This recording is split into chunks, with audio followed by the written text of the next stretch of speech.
Namaste and welcome. Today I want to share a story that is not just about love, but about the invisible threads that bind two souls across time, space, and even death. Most of us believe that for a relationship to exist, there must be a conversation, meeting, and shared memories. But what if I told you about a connection so deep that not a single word was ever exchanged? This is the true story of Aparna and Manish, a twin flame journey that began in a time of silence and strict social norms, long before the digital world existed. This video series of the story will be in two languages, English and Hindi. You can switch on to whatever is comfortable to you. I will share the part 1 of the story of the video once again in this, as little details were left out in the previous one. So let's start. This story follows the heart-wrenching and spiritual journey of a twin flame connection between two souls.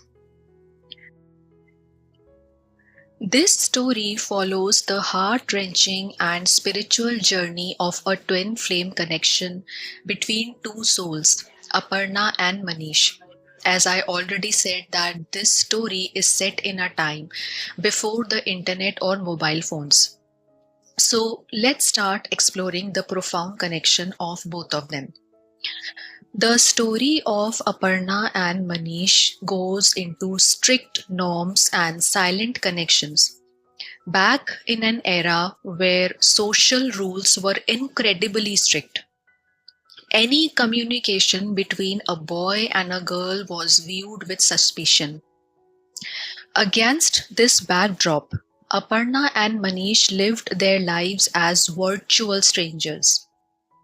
Though they never spoke, they shared an intense, energetic bond. This connection was so deep that they could hear each other's thoughts and even feel one another's physical pain. Soon after this virtual being as virtual strangers, the moment came where the world paused. Their lives were their lives were defined by brief, fleeting moments. One day, their paths crossed, and just for a single second, just for a single second, their eyes met for the first time. In that instant, it felt as though the time had stopped. Their nervous system and minds were momentarily paralyzed by the weight of the connection. Though these encounters lasted only for a fraction of a second, over a few months, they were more than enough to facilitate a massive soul-level energetic exchange.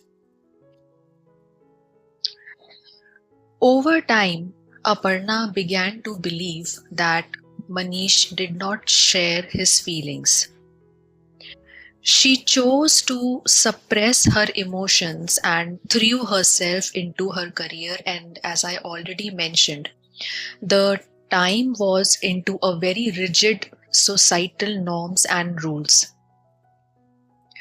So she chose to suppress her emotions and threw herself into her career.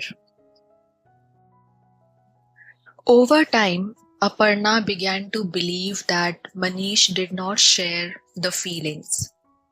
She chose to suppress her emotions and threw herself into her career. As I already mentioned, that everything was looked upon with a suspicion, and especially in the case of a female, it was considered as a sin to even walk up and speak to someone like this. Manish eventually married someone else, and the two became completely disconnected in the physical world. This suppression led Aparna into a dark night of the soul, a period of intense spiritual and emotional struggle, while she continued to feel an unknown presence accompanying her day and night. As I said, that the energetic exchange was very high. So words, exchange of words didn't have any importance. It didn't matter. So this led Aparna into the dark night of the soul. Just see the impact of the twin flame connection. Without even exchanging a word, the soul to soul bond and connection is so high that even few fraction of moments were enough to just turn the world of Aparna upside down. Now comes something about the unfamiliar house and the shocking truth. Now, what happens? 7 to 8 years passed. One morning, Aparna accompanied a relative to a house she did not recognize. Upon arriving, she was struck by a strange sense of peace and a familiar presence. The house was crowded, and she soon learned why. Someone in the family had passed away. When the crowd cleared, Aparna was stunned to find that the deceased person was Manish. Death did not end their connection. Instead, it seemed to introduce a new phase. For the 12 days following Manish's death, Aparna felt his presence continuously day and night 24 by 7. So there were two incidents that happened within this period of 12 days of death. The first incident was one night she felt a sensation of someone touching her feet. Still carrying the weight of their complicated past, she angrily called out Manish's name, demanding to know why he was touching her feet. Immediately, the sensation and the presence vanished. The second incident was the following night, the presence returned again. This time, Aparna spoke to him with love. She acknowledged him in her mind, saying, Manish, I know it's you, and I can sense you. Within seconds, a tingling sensation washed over her entire body, a feeling she interpreted as Manish's soul embracing her in a final, ethereal hug. The story also gives us a lesson that love is not confined to physical presence or a spoken word. It is a soul level bond that persists even after the body is gone. This event marked the beginning of Aparna's transformation into a divine feminine as she began to navigate the complexities of an interdimensional love that continues to grow beyond the wheel of death. Aparna now experiences an inexplicable peace after the passing of her connection, Manish, leading to a journey of astral meetings and energetic signs one by one. So, after Manish's death, surprisingly, Aparna feels a strange, profound peace instead of the expected grief or trauma. She feels an undeniable presence around her that silences her questions about why things happened the way they did. Life continues, and though Manish had been married and Aparna had remained single for years, it is only in the year following Manish's death that Aparna's thought patterns changed and finally allowing her to marry someone else.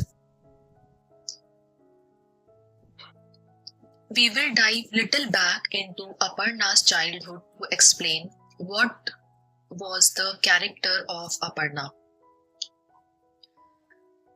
So let's shift to Aparna's childhood.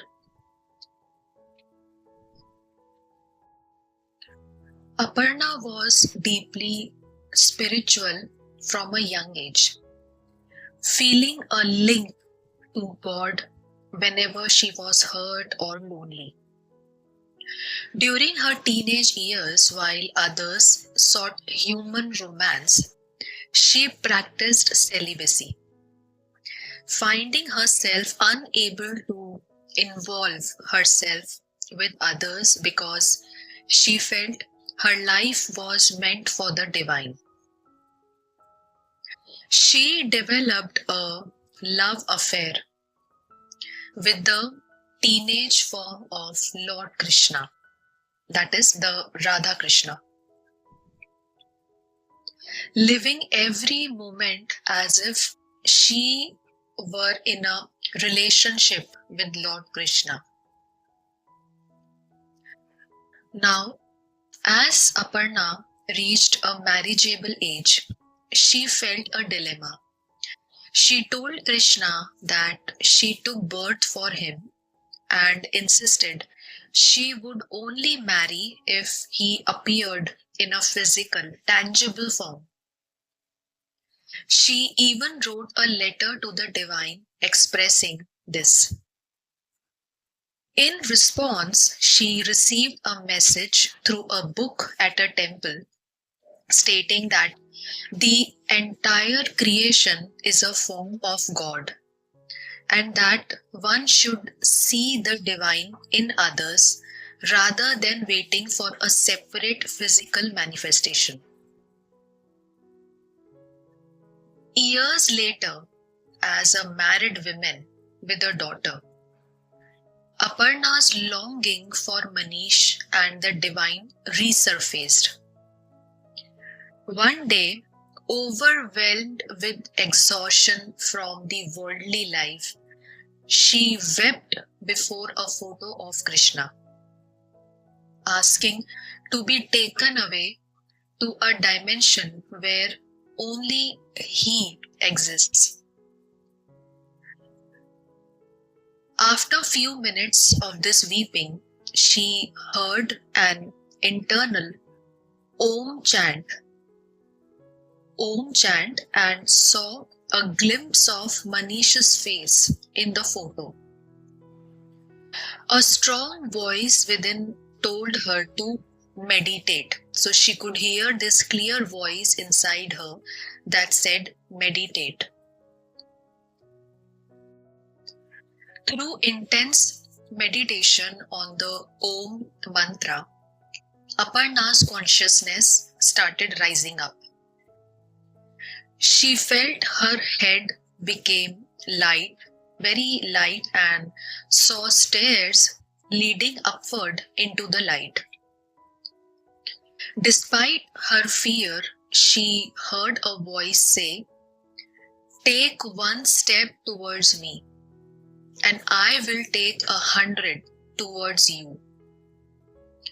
So all this was happening into the meditation. The consciousness already rose. The head was light. She was not into the body. The senses were numb, and she was also not asleep. She was actually out of her body. Suddenly, she hears a statement and a voice say, "Take one step towards me, and I will take 100 towards you."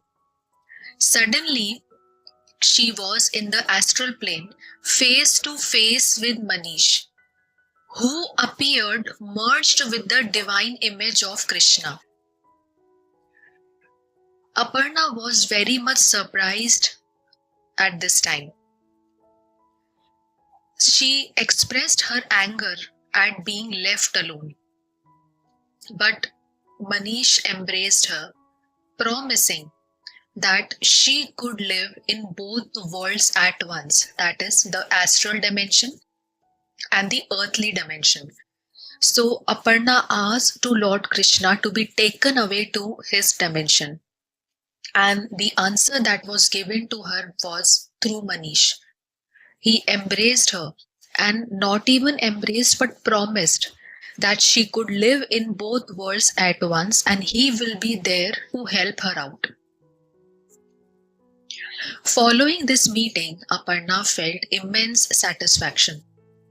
However, few days later, she tried to return to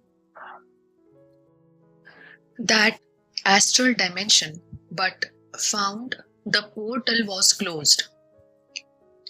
She became desperate and restless, unable to reconnect. The next day at her office, at the exact same time where Manish had passed away years prior, she felt an energetic jolt, a rush of air behind her that felt like a presence. She looked at her boss, referred to as Rajkumar. The name of the boss was Rajkumar, and shared a smile that carried the exact energy and the vibe she used to share with Manish. So, as Aparna was doing her work, she felt an energetic jolt, and when she saw who passed on behind her, it was his boss named Rajkumar. So, as she looked, thinking who had passed from her back, Rajkumar looked at her and smiled, and Aparna again smiled to him. Now, this incident carried the exact energy and vibe she used to share with Manish. That means the presence was different, the time was different, but the first eye contact that happened years prior, the same energetic frequency was felt here again. Aparna then realized that Manish was using the physical presence of others to reach her. Now, because her own vibration had dropped into desperation, so desperation is a very low energy state, a low vibrational state. That was the reason she couldn't rise to the astral plane. Instead, Manish came down to her level. She understood that while souls can use vessels as humans to communicate, she must maintain a high vibration of peace and faith to maintain direct connection with Manish. So this was the first part of the story, and now I will share simple small lessons that Aparna learned here. The first lesson is the unseen presence. We have always been taught by the society, and our logical mind also says that whatever is visible is true. But it's not that. Aparna's lack of mourning was attributed to Manish's undeniable presence. Whenever we are in such relationship, the divine always gives us the mirror to reflect back. The temple book that was given to her, it taught her that all creation is God's form and she should look for the divine within the world. This is how she reached into her inside realm, started meditating, and reached Manish. That is the reason we always say that before the physical union, the inside union must happen.